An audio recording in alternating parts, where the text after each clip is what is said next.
대선 공식 선거운동 나흘째인 오늘 이재명 더불어민주당 후보는 호남을 찾았고 김문수 국민의힘 후보와 이준석 개혁신당 대통령 후보는 서울을 찾았습니다. 네, 21대 대통령 선거 19일 앞으로 다가오면서 대선 후보들의 발걸음은 더욱 빨라지고 있는데요. 오늘은 조청래 전 여의도연구원 부원장, 김만흠 전 국회 입법조사처장 두 분과 이야기 나눠봅니다. 어서 오십시오. 안녕하십니까? 네, 안녕하세요. 네. 자, 공교롭게도 대선 공식 선거운동 이후 새 후보의 발걸음이 같은 곳을 향했었는데 오늘은 좀 갈렸습니다. 먼저 이재명 후보 화개장터를 찍고 텃밭으로 불리는 전남으로 향했는데 여기엔 좀 어떤 의미가 있다고 보세요? 후보들의 지역 행보는 제일 첫 번째 방문지가 제일 예민하고 중요한 데라고 보실 수가 있어요. 네. 그러니까 후보 선거운동 시작되고 첫날 새 후보가 다 대구 경북 지역을 갔고 또 둘째 날 어제 같은 경우는 다 부산 경남 부울경 이쪽으로 갔고 오늘 이제 김문수 후보하고 이준석 후보는 서울로 이재명 후보는 전남으로 갔는데요. 처음 하루 이틀은 이게 민주당이 TK, PK 지역을 얼마나 예민하게 보는지를 보여준 거예요.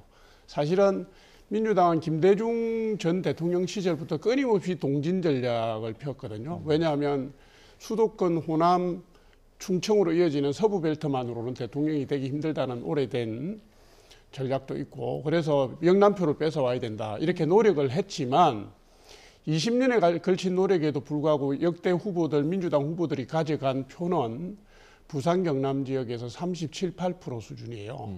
40%를 넘겨보려고 무던히도 노력했는데 2, 3%의 격차를 끝내 못 좁히고 있기 때문에 이번에 아마 이재명 후보도 그 점에 방점을 찍고 제일 첫 그 유세지를 자기 고향인 안동 주변의 TK 그 다음에 PK로 갔고 그리고 호남의 지금 정서도 잘 아시다시피 근래 몇 년 동안 민주당의 예전과 같은 집중된 지지를 보내주지는 않고 있거든요. 그래서 영남에 거쳐서 전통적인 지지 기반인 그 호남으로 갔다 이렇게 보시면 되고 역시 그 김문수 후보 입장에서도 부산 경남 특히 부산 경남은 수성을 해야 되는 지역이에요. 그러니까 대구 경북은 본인이 영천 출신이지 않습니까? 고향이기도 하고 대구 경북을 거쳐서 PK 민심을 수성하겠다는 강한 의지를 드러낸 것이고 이준석 후보 같은 경우에도 원적지가 원래 경북 칠곡입니다. 그러니까 이준석 후보 같은 경우는 특히 젊은 층과 중도층을 겨냥하고 있기 때문에 자기가 연고가 있는 지역 아니면 수도권 이 부분에 집중이 돼 있어요. 그래서 오늘 김문수 후보는 오전 일정을 중앙당 선대위 일정으로 대부분 받고요. 이준석 후보는 우리가 잘 아는 것처럼 학식, 젊은 층 만나서 밥 먹는 걸로 또 시작을 했는데 각각의 노림수가 일정에서 다 드러난다고 봅니다. 자, 김 전 차장님 어떻게 보십니까? 오늘 약간은 좀 달라진 서로의 유세 루트 어떻게 좀 분석하고 계세요? 네, 시점 상황에 따라서 우선적으로 선택하는 것에 의미 정도는 있겠지만은요. 완벽하게 뭐 다른 지역을 배타적으로 배제하고 가는 것은 아니니까요. 왜냐하면은 선거 마지막 일정까지 전부 다른 지역 가야 되는 거 아니겠습니까? 그렇죠. 예컨대 지금 이재명 후보는 아마 기억하실 겁니다만은 지난 당 내부의 경선 과정이 실제적으로는 선거운동 과정이었습니다.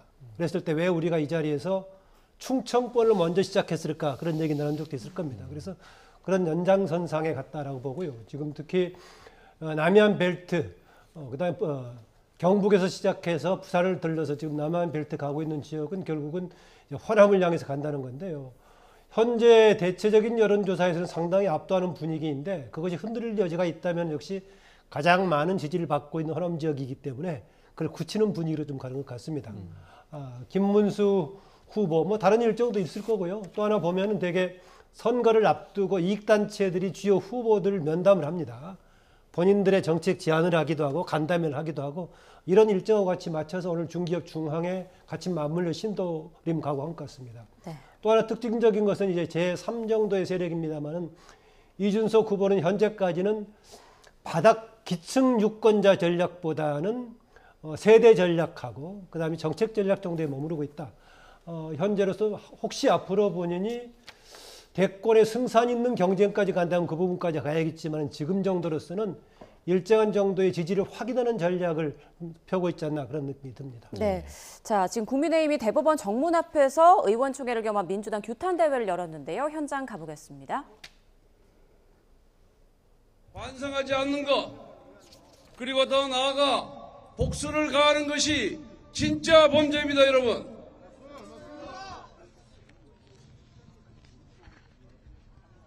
이 표지가 어디 갔나? 개인적인 복수를 넘어서 사법부를 송두리째 부정하고 헌법을 송두리째 뒤흔드는 것이 더 나쁜 국기문란 범죄입니다. 본인을 수사한 검사, 본인에게 유죄 판결을 내린 판사에게 보복을 가하는 것은 조폭, 깡패나 하는 짓입니다, 여러분. 하물며 유죄 판결을 자신에게 내렸다는 죄를 물어서 수사를 하고 본인을 무죄로 만들기 위해서 법을 바꾸고 판사도 바꾸고 판사들을 겁박하기 위해서 특검도 하고 청문회도 하는 것은 바로 조폭 깡패 정치입니다. 입법부는 입법부대로, 사법부는 사법부대로, 행정부는 행정부대로 자신들의 기능을 다하면서 서로 건강한 견제와 균형을 이루게 하는 것이 민주주의의 본질입니다. 지금 이재명 세력은 입법부를 넘어서 행정부의 국정을 마비시키고 더 나아가 사법부를 통째로 통제하겠다는 독재의 시동을 걸고 있습니다. 대한민국 민주주의가 범죄자 이재명 세력의 손에 의해서 무너지고 있습니다. 범죄자가 본인을 무죄로 만들기 위해서 사법부를 살해하고 헌법을 살해하고 있습니다. 헌법살인, 민주주의 살인입니다. 사법부를 손아래 넣으려고 하는 민주당의 독재를 강력 규탄합니다, 여러분! 규탄합니다! 조희대 대법원장과 전국의 법관들에게 호소드립니다. 법관의 긍지와 명예를 지키고 사법부의 독립성을 굳굳이 지켜서 대한민국 민주주의를 반드시 수호해 주시기 바랍니다. 우리 법관들이 이재명의 독재에 굴복하면 힘없는 서민과 약자들은 누구에 기대서 살 수가 있겠습니까? 무슨 희망이 있겠습니까? 법원에서 하루에도 수백 건, 수천 건씩 처리하는 서민 민생 관련 소송들이 있습니다. 독재 권력 앞에 굴복하는 사법부가 서민의 이익과 정의를 지켜줄 것이라고 또 신뢰할 수 있겠습니까? 독재자 이재명의 이익을 위해서라면 무심짓도 서슴지 않고 저지르는 이재명 독재 세력으로부터 대한민국을 지켜야 합니다. 단 한 사람 이재명의 이익을 위해서 무심짓도 서슴지 않는 민주당 독재 세력으로부터 나라와 국민을 지키기 위해서 우리 국민의 힘이 좀 더 처절히 싸우겠습니다. 국민 여러분도. 네, 국민의힘 지금 민주당 규탄 대회를 열고 있는데요. 최근 민주당이 조희대 대법원장을 상대로 한 특검을 추진하고 각종 법 개정에 나선 걸 사법부 압박으로 규정하고 비판의 목소리를 냈습니다. 네, 이와 관련한 이야기 있는 두 분과 추후에 다시 한번 좀 나눠보도록 하겠습니다. 자, 오늘 나온 그 이재명, 김문수, 이준석 세 후보의 목소리를 듣고 관련 이야기 계속해서 이어가겠습니다. 대한민국 정치는 언젠가는 재편돼야 되는 게 맞습니다. 자주 말씀드렸던 것처럼 국민의힘이 보수 정당, 또 민주당이 진보 정당인 것처럼 이렇게 평가되어 왔는데 사실은 아니죠. 민주당은 중도 정당이 맞습니다. 경찰력으로 극복할 수 없는 국가적 대혼란이 오기 전에는 계엄권이 발동되는 것은 적절치 않다고 저는 생각합니다. 이 공론이 분열된 여러 가지 그런 점을 생각해서 진심으로 정중하게 사과의 말씀을 드립니다. 사실 지금 거대 양당이 그 지역 기반을 가지고 정치하면서 대한민국 정치에 끼친 영향이 안 좋은 영향이 많다고 생각합니다. 그렇기 때문에 저희 개혁신당 같은 경우에는 세대적 지지를 기반으로 해서 좀 더 정책적으로 일관성이 있는 행보를 할 수 있기 때문에 그런 새로운 정당 모델의 시도이고 저희가 의미 있는 시도를 하고 있다 생각합니다. 네, 새 후보의 목소리 들어봤는데요. 지금 이재명 대선 후보 앞서 기자가 전해준 것처럼 지금 전남 여수 이순신 광장을 찾아서 선거 유세에 나서고 있습니다. 현장 바로 가보겠습니다. 네, 지금 비가 굉장히 좀 많이 내리고 있죠. 빗줄기가 굵은 가운데 이재명 후보 단상에 올랐습니다. 네, 지금 비 때문에 단상 위에 천막을 쳐놓은 것 같고요. 지금 아마 이제 여수에 또 산단이 있기 때문에 관계자들과 함께 손을 잡고 많은 지지자들 앞에서 인사를 하고 있는 이재명 후보의 모습을 함께 보고 계십니다. 이후에 아마 이재명 후보가 이 자리에서 좀 메시지를 전할 텐데요. 오늘 어떤 이야기가 나올지 한번 들어보도록 하겠습니다.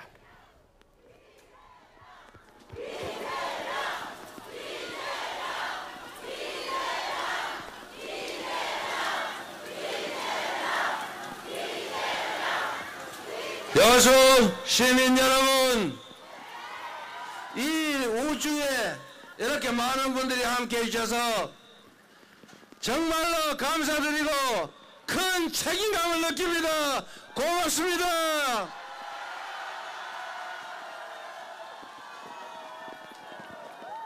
여수 시민 여러분, 제가 오면서 얘기 들었는데 이 텐트를 친다고 해서 제가 치지 말라고 했거든요.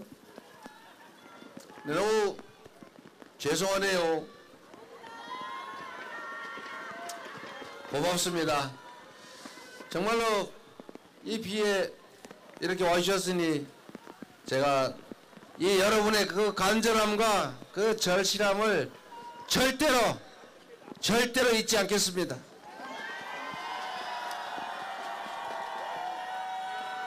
너무 살기도 힘들고 불안하고 미래도 걱정되시죠? 그러나 여러분, 6월 3일을 기점으로 그 걱정 다 털어내고 확실하게 희망 넘치는 나라, 우리 모두가 함께 사는 따뜻한 공동체로 다시 돌아갑시다. 여러분, 제가 그 첫 길을 열겠습니다. 어려울 때는 앞에 서고 여러분이 모두 행복할 땐 뒤에서 잘 받쳐서 모두가 희망 가지고 행복한 나라 꼭 만들어서 이 비에 나와주신 여러분들의 이 정성에 반드시 보답 드리겠습니다. 여러분,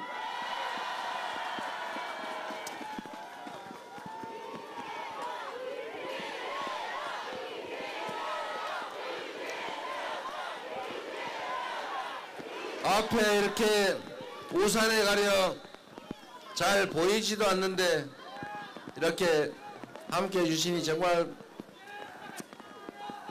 여러분의 그 절실함에 제가 가슴이 메입니다. 대한민국이 이 나라의 주인이 누굽니까? 바로 국민이죠. 이 빗속에 여러분이 이렇게까지 나오는 것은 세상이 너무 불안하고 힘들어서일 겁니다. 그리고 새로운 나라를 만들어야 되는 그 절박함, 간절함도 있을 겁니다. 지난 12월 3일에 여러분들 정말로 놀라셨죠? 특히 우리 호남은 80년 5.5를 겪었기 때문에 계엄 그러면 그냥 말만 들어도 가슴이 뚝 떨어지지 않습니까? 그리고 그때 그 처절했던 광경이 다시 떠오르지 않아요. 얼룩무늬, 곤봉, M16 소총, 대검, 그리고 선열이 낭자한 시신, 얼마나 끔찍했겠어요. 그런데 여러분, 80년 5월 광주가 있었기 때문에 그 역사적 경험이 있어서 우리가 12월 3일 그들의 그 내란도 계엄도 이겨낼 수 있었습니다. 다 여러분의 희생과 헌신 경험 때문입니다. 고맙습니다.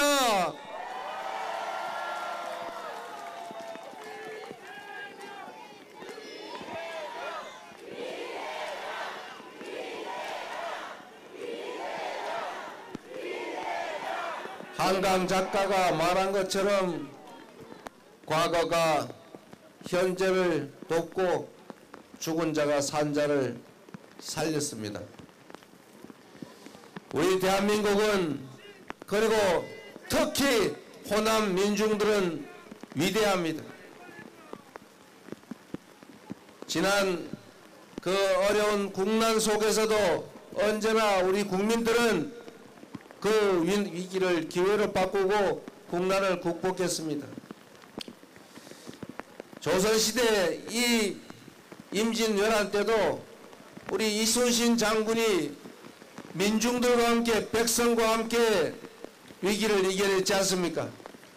그 못난 선조, 그 무책임한 선조, 그 무능한 선조가 그 조선을 그렇게 어렵게 만들었지만 그래도 이순신 장군과 함께한 우리 백성들이 피 흘려가며 조선을 구해냈습니다. 그렇죠? 이순신 장군의 위대함은 백성들의 이야기를 귀 기울여 들었다는 것입니다. 물길이 어디로 흘러가는지, 물살이 어디가 센지 그 백성들의 이야기를 듣고 그 백성들의 그 간절함을 죽음의 각오로 받들어서 결국 조선을 구했습니다. 이 나라도 지금 위기이긴 하지만 80년 5월에 그 군사 정권의 그 독재도 결국 국민들의 힘으로 이겨냈습니다. 박근혜 정권도 이겨냈고 12월 3일에 시작된 지금도 계속되고 있는 이 내란도 결국 우리들의 손으로 우리의 힘과 이 간절함으로 이겨내고 있습니다. 맞습니까? 전 세계에서 민주화와 산업화를 동시에 이룬 나라는 대한민국이 유일합니다. 앞으로도 있기 어려울 겁니다. 무열의 평화혁명을 2번이나 성공한 네, 이재명 더불어민주당 대선 후보가 전남 여수 이순신 광장에서 유세를 하는 장면 생중계로 전해드렸습니다. 저희가 지금 대선을 앞두고 있는 시점에서 각 후보들의 이런 내용들을 균형을 맞춰서 내보내드리고 있는데요. 오전에는 또 국민의힘 김문수 후보의 기자회견 내용을 생중계로 전해드렸다는 점 다시 한번 알려드리고요. 자, 대선이 이제 19일 앞으로 다가온 가운데 이재명 후보는 텃밭을 찾아서 표심을 공략하고 있고, 그리고 국민의힘에서는 윤석열 전 대통령의 탈당 문제가 주요 이슈로 떠오르고 있습니다. 관련해서 국민의힘에서 나온 목소리부터 듣고 오겠습니다. 대통령의 탈당 문제는 제 생각은 우리 윤석열 대통령께서 판단할 문제이지, 제가 대통령 후보로 나선 사람이 탈당하십시오, 또 탈당하지 마십시오, 이런 이야기를 하는 것은 적절하지 않은 일이라고 생각합니다. 윤석열 대통령 자진 탈당 권고 및 계엄에 대한 당의 책임 표명과 그리고 대국민 사과를 제안합니다. 당의 미래와 보수의 재건을 위해서 오늘 중으로 윤석열 대통령에게 자진 탈당을 권고할 것을 제안합니다.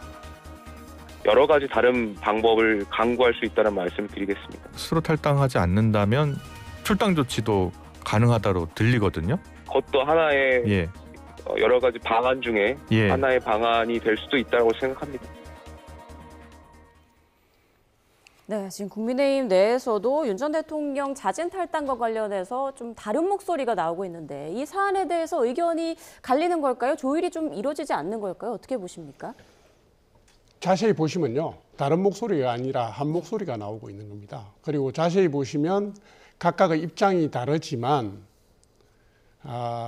자진 탈당을 통한 문제 해결 쪽으로 방향이 잡혀 있는 건데요. 예. 이 윤석열 전 대통령의 탈당 문제와 관련해서는 자진 탈당을 하지 않으면 방법이 징계밖에 없습니다. 윤리위원회를 통한 징계밖에 없는데 잘 아시는 것처럼 국민의힘 당헌 당규상 징계는 4단계거든요. 경고, 당원권 정지, 탈당 권유, 그 다음에 제명인데요. 예. 탈당 권유를 받은 분은 적정한 시간이 지나서 뭐 탈당을 하지 않으면 제명이 자동 제명이 됩니다. 예. 그래서 지금 이 문제는 그 윤 전 대통령의 탈당 문제를 해결하기 위한 도입부라고 보시면 되고요. 그래서 그래도 당 대선 후보로서 대통령을 지내신 분인데 징계 수위로 곧바로 갈 수가 있겠습니까? 그러니까 이 부분에 대해서는 당의 부담을 고려해서 윤석열 전 대통령께서 좀 결단을 내려달라라는 얘기를 우회적으로 하고 계신 거고요. 예. 후보는 후보 입장에서 하고 있고 비대위원장 지명자는 비대위원장 지명자 입장에서 하고 있고 예.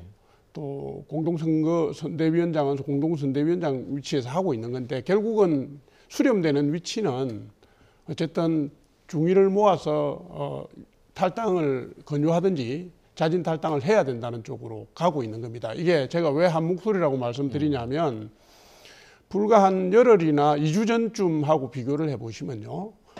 당의 스탠스가 확연히 바뀐 게 느껴지실 겁니다. 그래서 저는 방향은 자진 탈당 쪽으로 이미 잡혔다고 보고 있고요. 윤석열 전 대통령께서 아마도 그런 정도의 판단, 내가 어떻게 하는 것이 당의 대선 승리를 위해서 기여하는 것인가에 대한 판단을 못 하실 분은 아니다 이렇게 보고 있습니다. 예, 자, 다르게 이야기하는 것처럼 들리긴 하지만 사실상 방향은 같다 이렇게 좀 분석을 해주셨는데 민주당에서는요.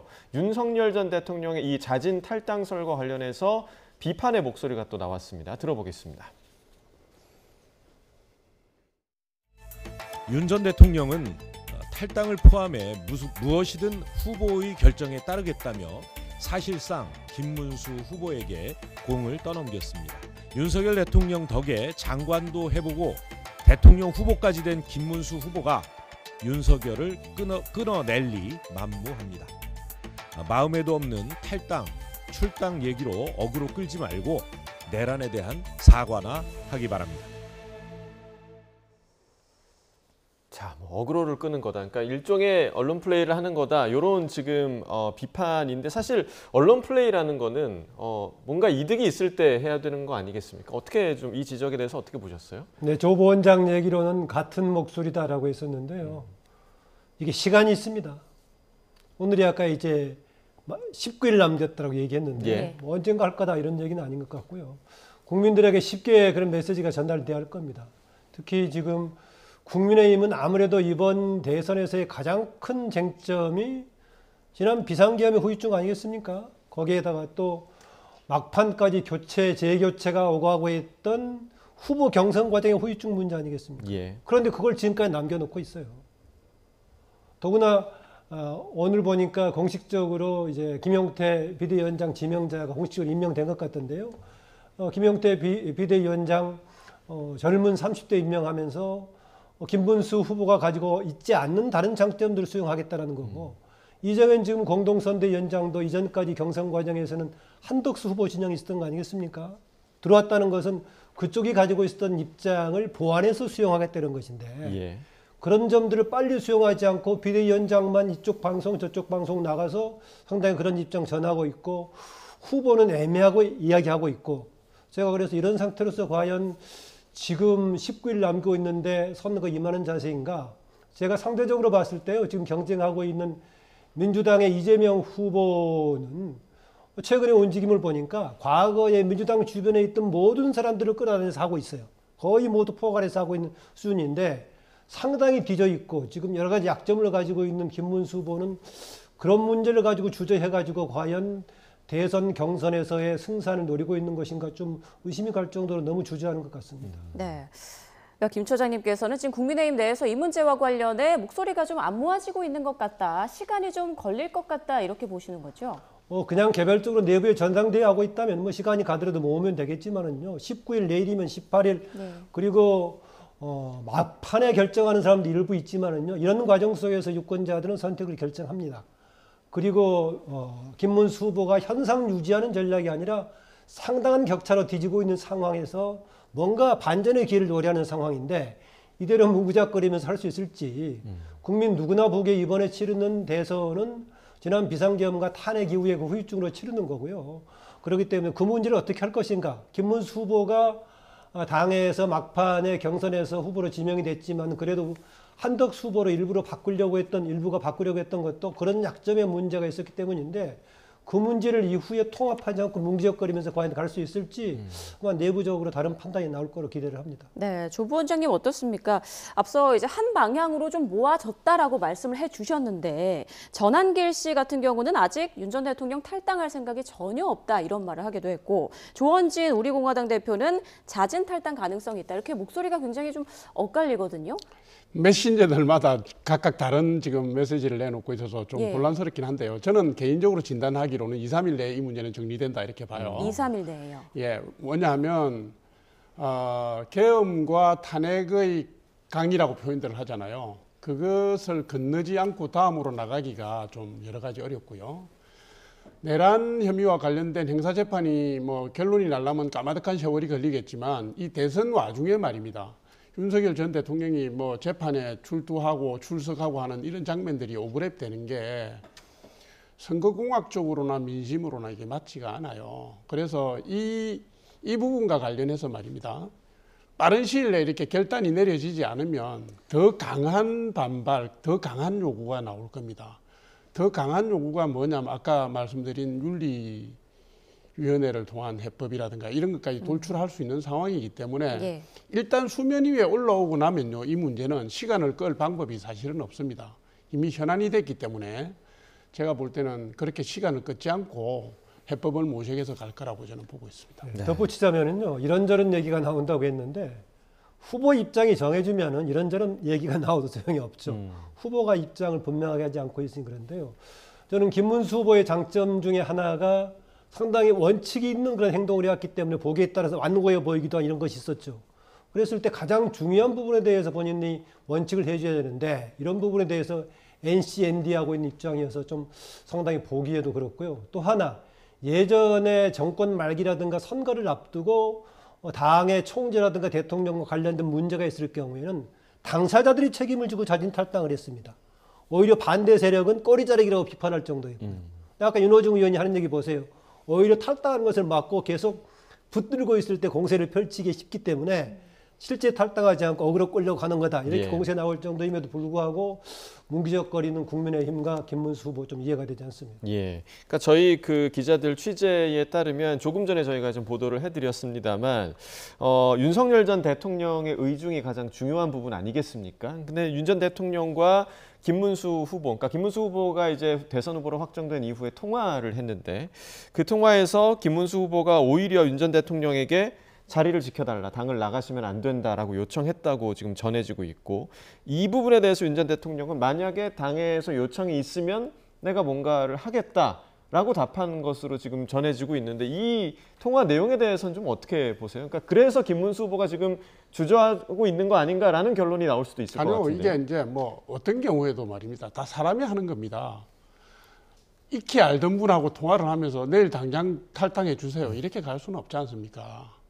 우리가 정치적인 언어로 은유적으로 표현하면 당의 어른으로서 국가의 어른으로서 역할을 해 주십시오. 이런 표현을 할 수도 있는 거고요. 예. 정말로 이게 탈당을 만류하는 거였으면 윤석열 전 대통령이 김문수 후보와 결정해달라고 얘기를 공을 넘기겠습니까? 저는 그렇지는 않다고 봅니다. 이 두 분이 통화하는 그 시점의 전후로 윤석열 전 대통령의 탈당이 필요하다는 많은 각계의 요구가 저는 전달이 됐다고 보는 것이고요. 예. 그 연장선상에서 아마 두 분이 통화를 했을 걸로 저는 그렇게 추측합니다. 그 통화 과정에서 탈당을 당에서 요청을 하더라도 그 아쉬운 마음을 표현하는 게 인간의 도리 아닙니까? 어떻게 면도칼로 자르듯이 내일 탈당하세요 이렇게 되는 건 아니고요. 예. 더 큰 역할을 해달라 이렇게 얘기할 수도 있고, 그리고 또 윤석열 전 대통령은 당에서 필요하면 나를 밟고 가라, 당에서 결정해주면 그게 어떤 길이라도 나는 하겠다, 이 말씀을 하신 거 아닙니까? 이게 의견을 수렴해서 한 방향으로 가고 있는 길이라고 저는 보는 것이고, 이미 이게 언론에 공개될 지경이면요, 탈당 결정까지는 시간이 얼마 안 남았다고 저는 그렇게 판단을 합니다. 근데 전달이 됐을 거라고 얘기하는데 제가 봤을 때는요. 우주에 있더라도 이미 전달이 됐을 것이다. 상당히 이게 지금 몇 개월 동안 쟁점이 됐던 사안입니까? 근데 제가 계속 지적하는 이유가 지난번에 11일 날 김문수 후보로 확정돼서 등록하고 나서 윤석열 대통령이 글을 남겼었죠. 김문수 후보를 중심으로 단결해라. 이런 얘기했을 때도 그 자체가 논란이 될 정도였습니다. 대통령의 인식이 왜 지금 보궐선거를 조기 대선을 치르고 있는지 그동안의 상황이 국가 상황이 이럴 것이 된 것에 대한 전혀 언급이 없이 단결하면 이긴다 이런 메시지만 던지고 있어가지고 그 비상계엄 좀 뭔가 상황에 맞지 않는 비상계엄 선포했던 상황 이후에 비상계엄을 계몽령이라고 했던 상황 최근의 인식 보면은 뭔가 상황이 바뀌고 있지 않다 상황 인식이 이런 점에서 제가 반복적으로 지적을 하고 있는 겁니다. 네. 자, 그렇다면 윤 전 대통령의 의중은 무엇일지도 궁금하고요. 이렇게 계속 국민의힘에서 이 윤 전 대통령 탈당 문제를 놓고 갑론을박을 벌이면서 약간 시간이 끌리는 것이, 시간이 지연되는 것이 국민의힘의 득과 실로 봤을 때 좀 어떻게 생각하십니까? 몇 번 지적했지만 득이 없죠. 아다시피 국민의힘이 내부 단결해가지고 최고의 지지가 올랐을 때가 제가 이 자리에서 얘기했습니다마는 지난 막판에 탄핵 공방을 벌일 때 탄핵 찬성 반대가 있을 때 국민의힘 지지 세력들이 광범하게 집계를 했을 때 아닙니까? 예. 아시겠지만 그때 여러 가지 여론조사들 보면은 아무리 하더라도 4 정도밖에 안 나왔습니다. 4대 6, 6대 4 정도로 하는 상황이었는데 그렇게 하면 100점 100패 전략입니다. 그런 당시에도 그랬는데 지금 오히려 대통령이 탄핵 이후에 치르는 선거인데 근본적으로 중도를 확장하는 전략을 쓰지 않고 강성 세력들을 결집하는 전략으로 계속 간다. 이것은 불구덩이에 가는 상황이죠. 아시겠지만은 최근에 여론조사들 보면은요, 전반적인 지지율에서 김문수 후보가 밀리는 것 못지않게 중도층 보면 훨씬 더 격차가 나고 있단 말이죠. 그럼에도 불구하고 후보 본인 주변 사람들이 이대로 방치하고 있는 건가 하는 생각이 듭니다. 네. 자, 윤 전 대통령에 대한 탈당 문제 어떻게 좀 결론이 날지 좀 지켜봐야 할 대목인 것 같고 그런가 하면 어제 물론 오늘 김문수 후보가 모르는 일이라고 했습니다만 지난 그 5.18 광주 민주화운동 진압 과정에서 핵심 역할을 한 혐의로 유죄 판결을 받았던 인물이죠. 정호영 전 국방부 장관을 중앙선대위 상임고문으로 임명한 뒤에 5시간 만에 취소하는 일이 있었습니다. 그래서 결국에 선거 캠프에 누굴 데려오느냐, 어떤 인사를 영입하느냐 이 문제 굉장히 중요한 문제잖아요. 그 캠프가 지향하는 좀 가치를 보여주기도 하고요. 이 문제 좀 어떻게 보셨습니까? 이게 이제 대선 그 캠페인에 돌입하는 초반까지는 후보가 중요 인사들을 만나고 결정을 합니다. 예를 들면 이재명 민주당 후보가 뭐 윤여준 뭐 이런 분들 쭉 만나고 다녔잖아요. 예. 그렇게 하는데 이게 대선 선거운동이 돌입하고 나면 후보는 정신이 없습니다. 이게 뭐 사실 선거 캠프에도 일정 때문에 잠깐 들어왔다 보고 바로 빠져나가야 되는 이런 상황이어서 제가 누구라고 이름은 말씀드릴 수 없지만 선대위 구성권하는 당에서 지금 진행해왔고 하고 있습니다. 저도 관련 기사를 보고 깜짝 놀랐는데요. 어떻게 이렇게 죄송하지만 이게 아니란 결정을 했지 이랬거든요. 예. 제가 확인드릴 수 있는 거는 김문수 후보는 100% 몰랐을 겁니다. 만약에 김문수 후보가 알았다면 김문수 후보 옆에 있는 측근들도 알았을 것이고 그 그룹들이 이 안을 받아들였을 리 없거든요. 그리고 만약에 후보가 선택한 거라면 5시간 만에 철회하겠습니까? 그렇게 이해하시면 되겠습니다. 네, 앞서 김 처장님께서는 윤 전 대통령 측근으로 알려진 인물들이 이제 국민의힘 선대위에 들어가 있는 것에 대해서 언급을 해주셨는데 이번 인사 해프닝이라고 해야 될까요? 5시간의 인사 이 부분은 어떻게 보세요? 이런저런 사람들 성향이 다양한 사람들이 들어갔다가 이 일이 터지고 저 일이 터지면 모르겠지만은 최근에 주목받은 사람들은 되게 그런 부류들이에요. 상당히 탄핵 과정에서의 탄핵 반대에다가 강성하고 결집했던 변호사가 들어간다든가 주로 이런 쪽이어서 다양한 세력이 들어갔을 경우는 해프닝을 얘기할 수 있지만은 한쪽 방향으로 쏠리는 사람들이 논란이 제기된다면은 지금의 아까 똑같은 얘기가 반복됩니다만은 뭔가 가지고 있는 중도 쪽으로 확장해야 되는 선거 국면하고 어울리지 않는 행보를 하고 있다. 김문수 후보가 아마 몰랐을 거다. 몰랐는데 주변에서 선대위에서 누군가가 이런 역할을 할 정도라면은 캠프 자체가 잘못 꾸려진 거 아니겠습니까? 선거 국면에서는 주변 사람들의 행보 하나하나가 자체 영향을 미치는 것인데 이 자체를 그냥 해프닝으로 간주하기에는 뭔가 정비할 필요가 있다 그런 생각입니다. 앞서 저희가 윤 전 대통령 탈당 문제를 이야기했습니다만 윤 전 대통령이 만약에 당을 나갈지라도 지금 측근들 언급된 뭐 석동현 변호사라든가 또 그 과정에서 윤 전 대통령과 아주 가까운 거리에 있었던 그런 인물들이 선대위에 들어가 있는 부분, 당에서는 득이라고 판단을 해서 영입을 한 겁니까? 어떻게 좀 보세요? 득실의 문제가 아니고요. 현실의 문제입니다. 이게 정치라는 것은 적과도 손을 잡아가야 되는데 우리가 대통합의 용광로를 얘기할 때요. 당내에 있는 사람들까지 포괄하는 그런 분열적 요소나 차이를 극복하지 못하고 안지 못하면 그건 통합이 아닙니다. 그렇게 한 분 한 분 배제하고 나면 지금 국민의힘 의원 108분 중에서 지난 비상계엄과 탄핵 국면에서 어쨌든 대통령의 내란 혐의는 입증된 게 아니라고 주장했던 분들은 그럼 다 배제를 해야 됩니까? 그건 아니고요. 어떤 시기에 어떤 입장의 차이가 있었다 하더라도 지금 심지어는 예를 들면 저렇게 반기업적이고 반성장주의적인 이재명 후보 같은 경우에는 정말 보수적 인사까지 만나가지고 한 분 한 분 찾아뵙고 끌어당기고 있잖아요. 근데 여기서 말하는 뭐 신윤 의원이라든가 그다음에 윤석열 전 대통령이 탄핵 국면에서 변호를 했던 분이라든가 이분들과의 차이는 그렇게 큰 차이가 아닙니다. 세계관의 차이가도 아니고요. 정책의 차이도 아니고 이재명 후보가 끌어안는 분들은 세계관의 차이가 있는 분들을 막 끌어안는 거거든요. 이석연 전 법제처장, 뭐 윤여준 전 장관 뭐 이렇게 있지 않습니까? 그러니까 김문수 후보가 이 정도의 포용력과 통합력도 가지지 못한 후보라고 보는 게 오해다 보는 것이고요. 제가 볼 때는 김문수 후보가 지향하는 뚜렷한 세계관, 뭐 국가관, 정책관이 있음에도 불구하고 자기와 다른 분들 끝까지도 포용해서 소화해서 가겠다는 의지를 보여준 걸로 이해를 해주시면 되겠습니다. 포용의 일환으로 이해해달라라는 말씀 해주셨습니다. 자, 그럼 이번에는 홍준표 전 대구시장 얘기를 좀 해보죠. 최근 국민의힘에서 홍 전 시장을 향한 러브콜을 계속 보내고 있는데 뭐 국민의힘뿐만 아니라 곳곳에서 홍 전 시장에게 이렇게 손짓을 하고 있는데 지금 이 상황을 어떻게 보고 계십니까?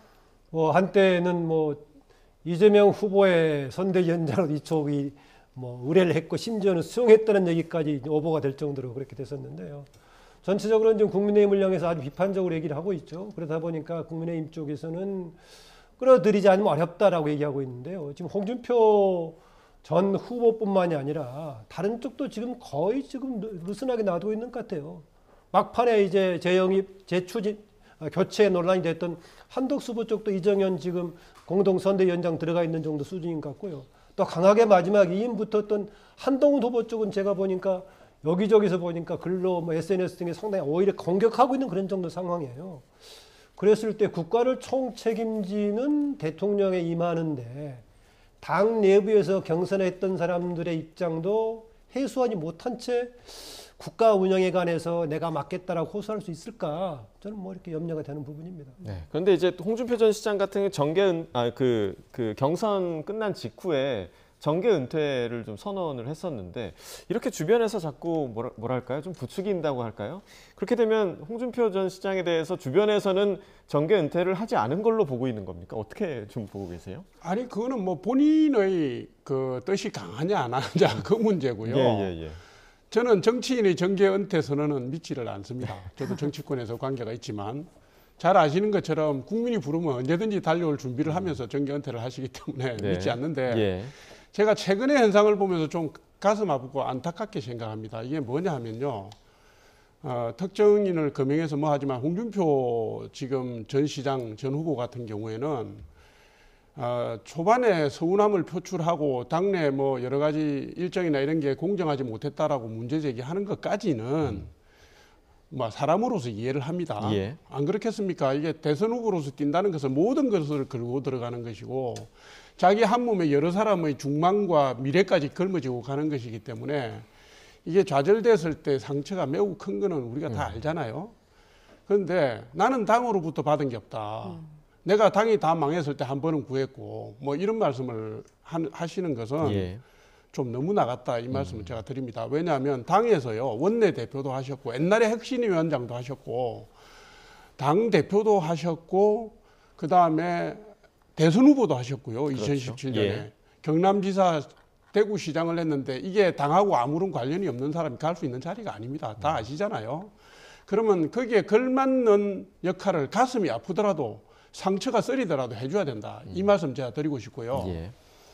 똑같은 맥락에서 한동훈 후보도 지금 거리를 두고 있는데요. 이분도 얼마 전까지 당 대표를 하셨던 분입니다. 그러면 사람의 상식이라는 게 자기가 대표를 했던 조직이 뭔가 중요한 일을 하고 있으면 힘을 보태는 게 맞지 않습니까? 이렇게 분열적으로 거리를 두면서 말입니다. 그게 그 노선을 따라가는 의원들까지 거리를 두는 거는 이거는 제가 볼 때 국민에 대한 도리도 아니고요. 나중에 정치를 하시게 된다면 이건 반드시 빛이 됩니다. 국민들에게 안 좋은 그 이미지를 주는 것이고 해서 이분들이 개인적인 아픔을 넘어서서 빨리 합류해서 국민의 여망을 받을 수 있도록 그렇게 좀 해주시면 좋겠습니다. 네, 그런가 하면 오늘 이정현 공동선거위원장이 국민의힘이 이준석 후보에 대한 공식 사과를 해야 한다 이렇게 좀 제안을 했고요. 이준석에 대한 징계를 취소해달라 이렇게 말을 했습니다. 그러니까 국민의힘에서 이미 2023년 취소 의결했다 이렇게 밝히기도 했는데 하나의 뭐 이준석 후보 끌어안기의 일환이다 이렇게 보면 될까요? 그렇게 봐야겠죠. 뭐 이준석 후보가 당 대표에 쫓겨나다시피 이제 간 거니까요. 쫓겨났던 방식이 당에서 2번에 걸쳐 갖고 징계 내렸던 거 아니겠습니까? 그런 방식을 지적한 거 있고요. 또 그게 당시에 대통령실에서 윤 대통령 쪽이 작용을 했다 그렇게 얘기하고 있고 이후에 국민의힘의 모든 지도부들이 그런 방식으로서 다른 사람이 완처지거나 쫓겨 밀어내거나 그랬다는 얘기죠. 그래서 이런 문제를 극복하지 않은 채 아직도 윤 전 대통령이 끌려가는 정당하고는 협력할 의사가 없다라고 분명히 하고 있다 보니까 혹시 나중에 경우에 따라서는 후보 단일화 같은 걸 시도할지 모르겠는데 그런 걸 한다고 하더라도 이 기초를 정리하지 않고는 힘들다 해서 이정현 공동선대위원장이 그 부분을 지적한 것 같습니다. 네. 자, 이런 가운데 이제 최근 국민의힘을 탈당을 했죠. 김상욱 의원 오늘 이재명 민주당 후보를 공개적으로 지지하겠다 이렇게 선언을 했는데 그 장면 함께 보시겠습니다. 저는 이재명 후보만이 진영 논리를 넘어 국가 통합의 아젠다를 제시하고 있고 또 직면한 국가 과제를 해결할 의지와 능력을 갖추었다고 판단하기에 이재명 후보를 21대 대통령의 적임자로 공개 지지합니다. 보수의 기준에 따라 평가하더라도 지금 나와 있는 후보들 중에 가장 보수다운 후보다라고 생각합니다. 네, 오늘 이재명 후보가 이제 민주당을 중도 정당이라고 선언하긴 했습니다만 어찌됐든 진보 진영의 이제 후보자인 이재명 후보를 향해서 가장 보수다운 후보다라고 김상욱 의원이 얘기를 했단 말이죠. 이 부분 좀 어떻게 보셨습니까? 논평을 해야겠죠. 예. 그러니까 안쓰럽죠. 젊은 정치인이 왜 저러는가 싶어요. 다른 표현은 제가 다 용납하겠습니다. 자신의 정치적 미래를 위해서 다른 선택할 수 있습니다. 예. 그죠? 뭐 좋다 이겁니다. 나는 내 원칙대로 가겠다. 뭐 가라. 근데 가장 보수다운 후보라고 얘기를 했어요. 입법 독재를 하는 게 보수입니까? 아니면 사법부를 겁박해서 삼권 장악으로 가는 게 보수입니까? 아니면 반기업 반성장 그 법안을 고집하는 게 보수입니까? 안보와 외교 노선에서 친중 북한 유화 제스처를 하는 사람이 보수입니까? 이거는 제가 아무리 잘 들어줄래도 저분은 무슨 가치로 정치를 하나? 저분이 가지고 있는 정치적 가치나 철학은 뭔가? 왜 국민을 우롱하나? 이렇게 싶어요.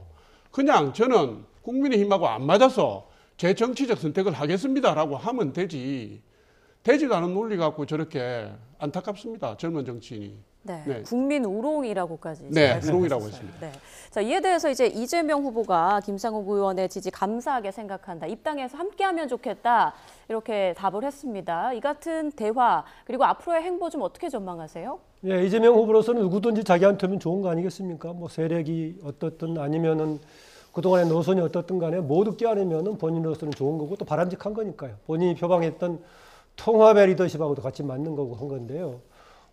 이전에 똑같은 시간에 그 당시로서는 이준석 아니면은 이재명 후보를 돕겠다라고 표현했던 것을 이 자리에서 얘기했던 것 같은데요. 당시에 아마 이준석 후보는 살짝 갖다 붙이는 거고 이재명 후보 쪽으로 갈 거다라고 예상했었는데 뭐 그렇게 갔네요. 예. 보수 관련해서는 이런 말씀 좀 드리고 싶습니다. 보수의 가치 얘기하고 있는데 우리가 보수 자체를 과연 가치라고 할 수 있을지 일반적으로 보수라고 했을 때 이제 역사를 보는 시각이 급격하게 변동해서 발전하는 것이 아니라 뭔가 누적적인 경험을 통해서 발전한다. 역사관으로서의 보수를 얘기할 수 있겠지만은 그냥 막연하게 보수의 가치를 얘기할 수는 없다. 나라에 따라서 어떤 나라는 그 보수의 기준이 이거고 저거 다릅니다. 우리 경우에는 그냥 국민의힘 계열을 보수라고 부르는 경향이었었고 민주당 그 이전에는 소수 진보 정당을 부르는 경향이었었는데요. 보니까 국민의힘 계열이 북한에 대한 태도, 또 시장경제 강조하는 쪽, 뭐 되게 이런 쪽들을 되게 보수의 경향이 있었는데 그런 기준으로 지금 이재명 후보가 북한에 대한 강경 태도라든가 시장경제를 강조하는 쪽인가 그건 아닌 것 같아서 막연하게 그냥 보수의 가치 이런 용어를 김 의원이 쓴 것 같습니다. 네. 자, 그리고 이제 어제 국회에서 민주당 측에 이제 의혹 제기가 하나 있었습니다. 그러니까 윤석열 전 대통령의 내란 혐의 심리를 맡은 부장판사, 직위원 부장판사가 술접대를 받았다 이런 의혹을 제기한 바 있는데 어제 국회에서 오간 이야기를 먼저 좀 들어보겠습니다. 1인당 100에서 200만 원 정도의 비용이 나오는 룸사롱에서 여러 차례 술을 마셨고 단 한 번도 그 판사가 돈을 낸 적이 없다, 접대를 받았다 라고 구체적인 제보를 받았습니다. 그 판사가 지금 누구 재판을 하는지 아십니까? 내란숙의 윤석열을 재판하고 있어요, 그 판사가. 제가 지금 처음 듣는 이야기라서 나중에 자료를 주시면은 돌아가서 검토를 해보겠습니다. 기본적으로 언제 어디서 누구로부터 어떤 방식으로 로비가 이루어졌고 거기에 대한 증거가 무엇인지 구체적으로 밝혀야 한다고 생각합니다. 저런 식으로 잡혀찍게 하는 것은 예전에 베네수엘라에서 법관들 압박하고 겁박할 때 쓰던 수법이거든요. 자, 이런 의혹 제기와 관련해서 이제 국민의힘에서는 뭐 좌표찍기다 이런 입장이 나왔더라고요. 뭐 흘러간 옛 노래 뭐 아주 익숙하지 않습니까? 청담동 룸사롱과 관련됐던 거짓 제보, 뭐 주장, 논란 똑같잖아요. 그리고 해필이면 왜 이게 윤석열 전 대통령의 내란 업무 형사재판을 담당하는 판사입니까? 그리고 어떤 사법부의 판사를 지칭해서 가려면 좀 더 명확한 증거가 나와야 되는 거 아니에요? 시간이라든가 장소라든가 뭐 녹취라든가 민주당이 잘 하는 거지 않습니까? 뭐 아니면 사진 자료라도 보여준다든가 지금까지 나온 게 아무것도 없고요. 그러니까 서울중앙지방법원에서도 지금까지 나온 얘기 갖고 뭐 판단할 근거가 없다 이렇게 나오고 있고 그리고 이제 누구한테 들었냐 이 문제가 지금 진행이 되니까 민주당에서 제보한 사람이 집판사하고 같이 술을 먹은 일행인지 아닌지 확인하고 있다 이렇게 답이 돌아왔습니다. 예. 그러면 뭡니까? 근거도 없는 걸 갖다 터뜨렸습니까? 제보한 사람이 어떤 위치고 어떤 심정으로 왜 했는지도 확인 안 하고 이걸 덥석 받아갖고 물었습니까? 그때 왜 청담동 가짜 제보도 그거였잖아요. 왜 이렇게 익숙한 짓을 계속 하는지 저는 모르겠습니다. 이게 무슨 도움이 된다고 하는 건지 저런 것은 이재명 후보를 돕는 게 아닙니다. 내가 볼 때 민주당 전체 오물을 뒤집어 쓰고 이재명 후보를 어렵게 만드는 거죠. 그러니까 저런 식의 그 폭로는 도움이 안 된다 이렇게 생각합니다. 네, 의혹이 의혹에서 끝날지 파장이 좀 어디까지 이어질지는 앞으로의 상황을 좀 봐야 될 것 같고요. 마지막 질문 좀 드리고 대담 마무리할까 합니다. 앞서 저희가 국민의힘에서 규탄 대회를 여는 그 모습도 보여드렸는데 어제 민주당이 뭐 대법원장 특검법을 비롯해서 사실상 사법부를 압박하는 듯 그런 법안들을 줄줄이 국회에 상정했단 말이죠. 이 부분에 대해서 어떻게 생각하십니까? 저는 그 심각하다라고 봅니다.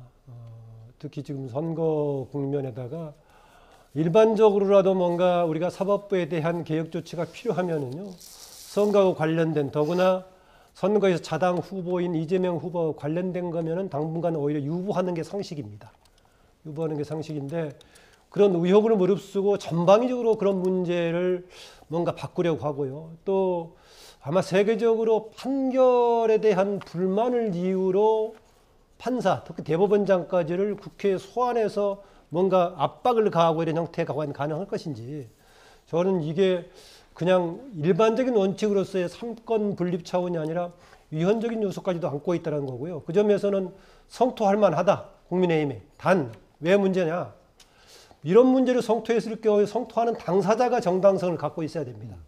앞서 나왔다시피 비상계엄의 위헌적인 요소에 대한 문제, 또 윤석열 전 대통령 행보에 관한 문제 이런 것을 국민들 앞에 깔끔하게 사과하고 책임을 지고 한다는 입장을 표명하고 나서 야당의 강한 입법 권력의 남용을 통제하면서 성투한다면 국민적인 호응을 얻을 수가 있을 것인데 당사자들이 뭔가 찜찜한 걸 안고 이런 지적을 하다 보니까 설득력이 많이 떨어지는 상황이 안타깝습니다. 네, 자, 조 부원장님 의견 짧게 듣고 마치겠습니다. 국민이 피곤합니다.